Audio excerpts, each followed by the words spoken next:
I just completed a podcast and one of the filming crew actually asked me this question. Hey Josh, my insurance friend is recommending me to buy a new insurance to increase my overall coverage to $1 million.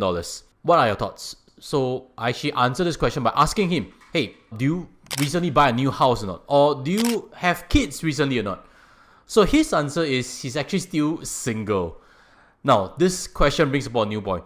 If you are looking for new insurance coverage, there must be a goal, correct? Why $1 million? Should that be to cover liabilities? Should that be to cover for potential dependents on you? So each and every case is unique. So today's discussion, I'll be trying to pull up some common questions that we see in our comment sections, and I'll try to share a bit my thoughts to help you become a bit more savvy in terms of your financial decisions. So let's start with the first question. This is actually from Bill Tay, just asking if critical illness insurance is good to have, although I have the enhanced income shield preferred. I'm 60 years old and currently retired. Enhanced Income Shield Preferred is actually the medical insurance that covers all the way to private hospital. So it's pretty expensive at the age of 60 already. So if you are also having medical insurance coverage for private hospitals, you would realize that it jumps quite a bit after the age of 50 already. So you must have that kind of backup plan to downgrade in future, especially if you want to retire and cut back on expenses. And to Bill's question on critical illness insurance coverage, I've usually suggested that critical illness, CI, is meant to cover for loss of income, which means if you get cancer, never mind, take that lump sum payout, you ride into the sunset, early retirement due to health reasons. But there's only one side of the story. Currently in medical insurance, there is this new term called a cancer limit. All medical insurance plans, to be specific, actually have that limit. So nowadays the riders have evolved a bit, and you would realize there are certain limitations. So the thinking process of critical illness insurance is no longer just for potential income. Maybe a small portion of CI should be to potentially defray any costs that cannot be picked up from your medical insurance. So to Bill's question, maybe if you have a little bit, I think that's still useful. If you have too much, then maybe reconsider whether the purpose is still needed or not. Second question by Francis. Any recommendations on people who have made insurance claims knowing that future coverage is probably halted? How would the individual prepare for her retirement? Now, Francis actually raised a very important question, which means when you have an insurance claim, your insurability is affected. But that's only for certain situations. If, for example, you have a gallstone, you went to hospital and there's a medical claim. Gallstone, as you know, is a common problem, but not too severe. So you might still be able to purchase insurance. Or the other more common one is, for example, cysts that ladies have. Then you would realize that you can still actually buy insurance, but there may be exclusion on particular organ or particular conditions. So the part on probably halted refers to situation where it's a bit more chronic, like cancer, heart attack, or stroke. These three are the big three conditions that hit Singaporeans. And once you have a CI claim for these, likelihood you are uninsurable. The only suggestion is to actually self-insure already. Hopefully you've gotten a big enough sum that you can ride on in sunset. First thing to do is to pay off your loans, because your ability to work for long term may be impaired already. So pay off your loans and save up very quickly, because you don't know how long you can work and your retirement might be forced a bit earlier than expected. Next question from Pei Rong Chan. Hi Josh, a few questions. When you mean millionaire, you mean net worth. What do you include? Your CPF money, disposable income, insurance, investment plans, value of house? I mean, if I include value of house, I'm also a millionaire already. No, actually, Pei Rong, net worth is really including your house, the net value, which means if your house is $1 million, but you have a 500,000 loan, then what you should include is only 500,000 if you own it yourself. If you share with a spouse, by right, it should be half of that. 250,000. But if your home is fully paid, then sure, you can add in the 1 million if it's yours to own fully. Because net worth is what you own, you can liquidate it. Or if you go to heaven, for example, you're going to leave this behind in cash value. So that is really net worth. But when you come to retirement planning, your home, your residency is actually a liability. Robert Kiyosaki draws that asset and liability diagram. Home is always a liability because you're staying in it. It produces you no cash flow, but you have bills to pay, electricity, even if your mortgage is done. So when we calculate for financial freedom and retirement, usually we exclude away the residence because that value cannot be extracted. We only include properties that are investment properties. Next question by C. In high level, how would you plan your retirement, kids' education when you are 40s with your young kids? As you know, these days, Singaporeans have kids at late 30s. Actually, C has brought up a very valid point. Nowadays, parents are having their first child into their 30s already because I do some pregnancy insurance. So to this point, when you have your kid in your 40s, likelihood when they become independent, you are already in your 60s. That's the reality, correct? So in such a scenario, it's actually important to really accelerate your savings rate in your 40s once you have a young kid. I understand expenses are going up because kids, your childcare, infant care, all will cost some money. But you would also realize, what if you can't work until 60s? Or what if you prefer to retire at 55? That means that expenses, especially in their late teens, is still going to come up from your savings. Unlike a parent who has started the journey in their late 20s, by the time their kids go to university, they are only at 40s plus. They've done all the support for the kid, and planning to 55 is a lot easier. If you start your parenthood journey later, you do need to plan for worst case scenario that you might, in some of your retirement years, you are going to cough out a bit more for their expenses. And the solution to that is actually to save a bit harder right now in your 40s. Next question by Jeremy Wu. Hey Josh, does the formula of multiplying your monthly expenses by 300 times a suitable nest egg to determine one's readiness to retire? Actually, I think what Jeremy is referring to is actually from some videos I mentioned, whereby according to the 4% rule, you take 25 times of your annual income, which is correct 300 times monthly expenses. This 4% withdrawal rule has been tested with time. It is more or less trusted by the financial independence community.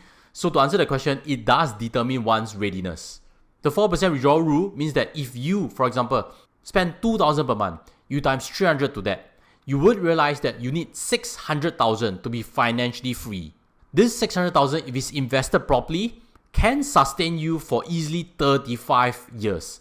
And to know also, this 2,000 per month, you're going to draw with inflation because that's what the study has proven already. Which means first year 2,000, second year $2,060, 3% inflation for example, then third year 2,060 times 1.03, so on and so forth. It does determine one's readiness to retire. Next question by Nicholas. Hi Josh, do you have any recommendation for low, no risk savings account with liquidity other than SSB Trust Savings Account? Thanks. Now, whenever I see a good savings idea, I do recommend on the channel, which means also those that I've mentioned are probably, in my opinion, the best already.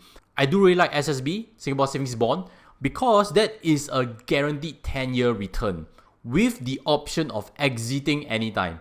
If you park with a high interest account bank, you would realize firstly, there are hurdles to jump through, correct? Park your salary in, do gyro, etc, etc.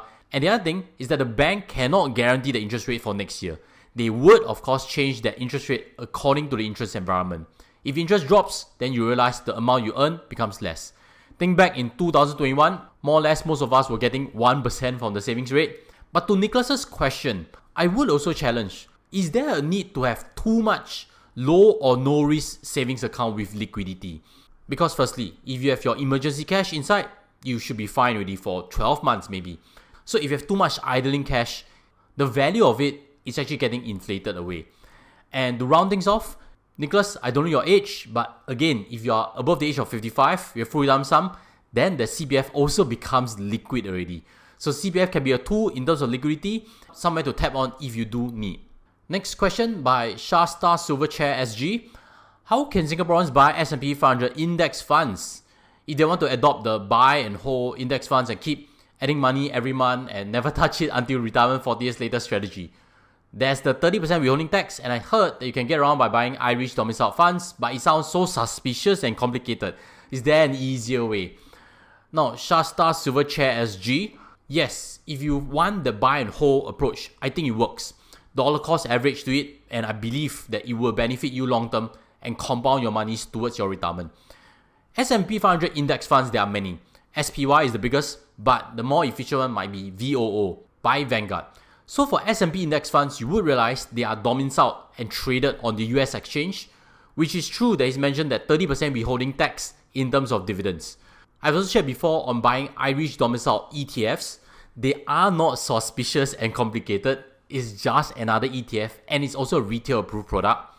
So the one which I mentioned is CSPX, is listed on the London Exchange, and firstly, it compounds the dividends. Secondly, also, you do not face the US estate tax. So it's really not suspicious and complicated. There are many people who have big holdings inside. Now, to simplify things, maybe I would like to pull up some names for you to consider. In Singapore, I think Infinity US 500 Stock Index Fund is actually a very suitable and easily accessible instrument that can get you access to S&P 500. Many platforms actually carry this fund. For myself, when I build for private clients, I choose Dimensional US Core Equity Fund that is also domiciled in Ireland and gives exposure to US equity. The most important part of this, again, is there's nothing suspicious and complicated. These are all very straightforward investment tools. Next question by Kalia. Josh, the only worry I have is preserving the capital. Long run, if share price drop, it does give you worry. How does growth stocks compare to dividend stocks as during high interest rate time? Compared to REITs, banks seem to be more safe. What do you think? Now, there is a lot to unpack over here, and I'll go through bit by bit. The first question is, long run, if share price drop, does it give you worry? Now, nobody likes to see what they own drop in terms of value. That is one. But to get worried about it, that's a different thing. You need to get used to investments, whereby if you want to grow, you must be willing to accept certain losses at a certain period of time. So invest to a level whereby you are not worried. Which means if you have 100,000, you test yourself. You invest 20,000 only, you're kind of fine with it, even if it fluctuates in value. Then that's fine. Then you slowly increase up the amount that you invest. So much so that to a time, 100,000, if it drops 30%, you still sleep well. So hopefully that answers the part on worry. Then growth stocks and dividend stocks. Warren Buffett is actually just saying that there are actually two sides of a coin.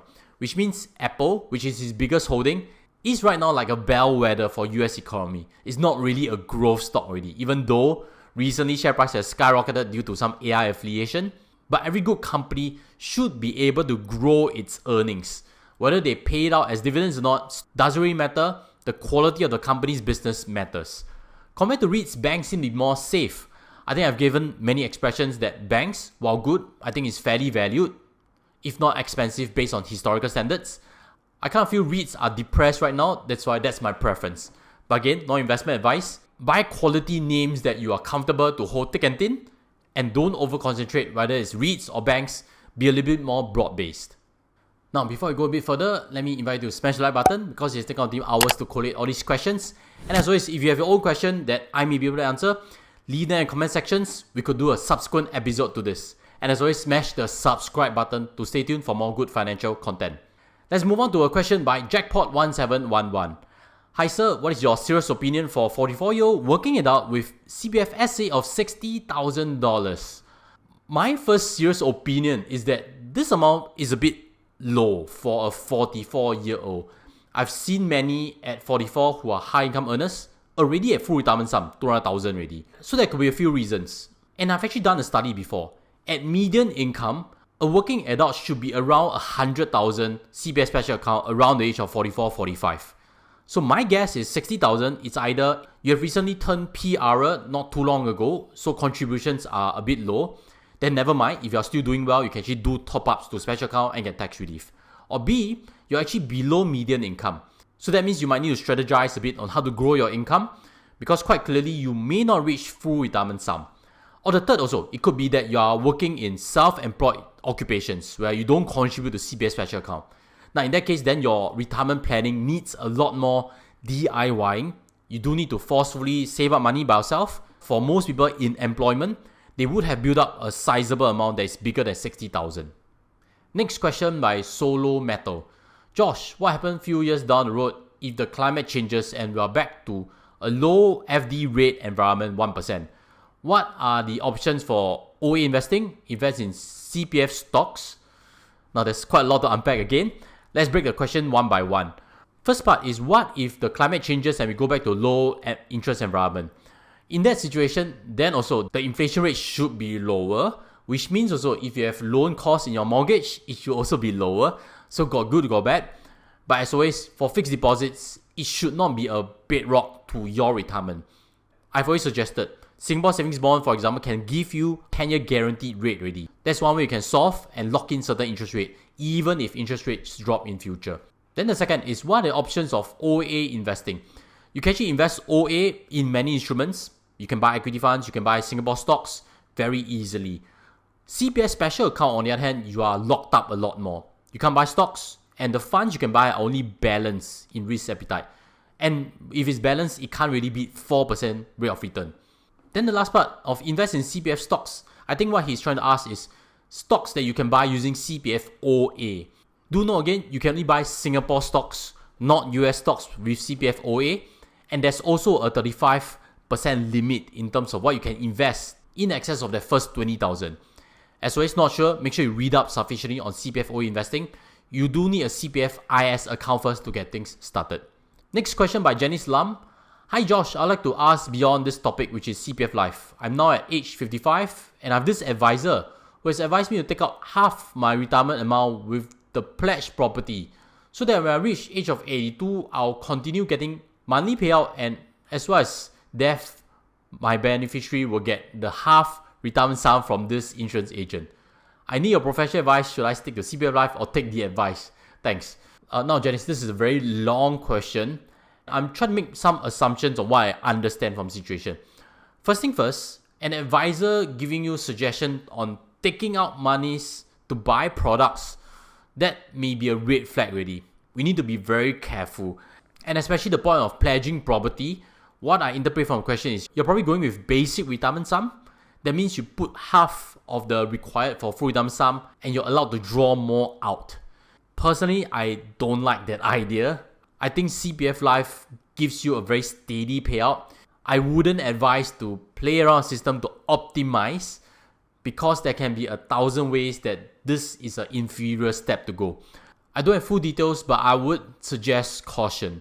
More likely than not, you're better off doing full retirement sum, and whether you want to go to enhanced retirement sum, then that really depends on your perspective. You can draw monies out, but as always, compare any retirement solution with Singapore savings bonds, with T-bills, and make sure that you have a good mix and match of every instrument that builds up your retirement cash flow ladder. Last question from Peter Tay. Hi Josh, should I now repay fully my housing loan using CPF if my repricing interest rate is 2.9%, or must I retain 20,000 in OA? Now Peter, I'm not sure if you're familiar with CPF OA interest rate. It's right now at 2.5%, which means also if your mortgage cost with the bank is 2.9%, then you're better off paying it off. The alternative to paying it off is you invest your OA into T-bills where you need to retain that first 20,000.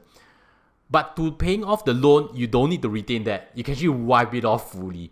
Having said that, do always keep some as buffer. I think keeping a little bit in CPF just in case you run out of cash for your mortgage is still a useful idea.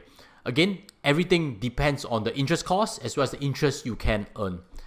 Hopefully this discussion has been beneficial to you, and maybe I can introduce you to this previous tutorial I have on whether you should move your OA to your SA. This has always been a common question I see in the comment sections, and in this tutorial I've answered it fully. With that, sign off from here and see you there. Take care as always. Goodbye.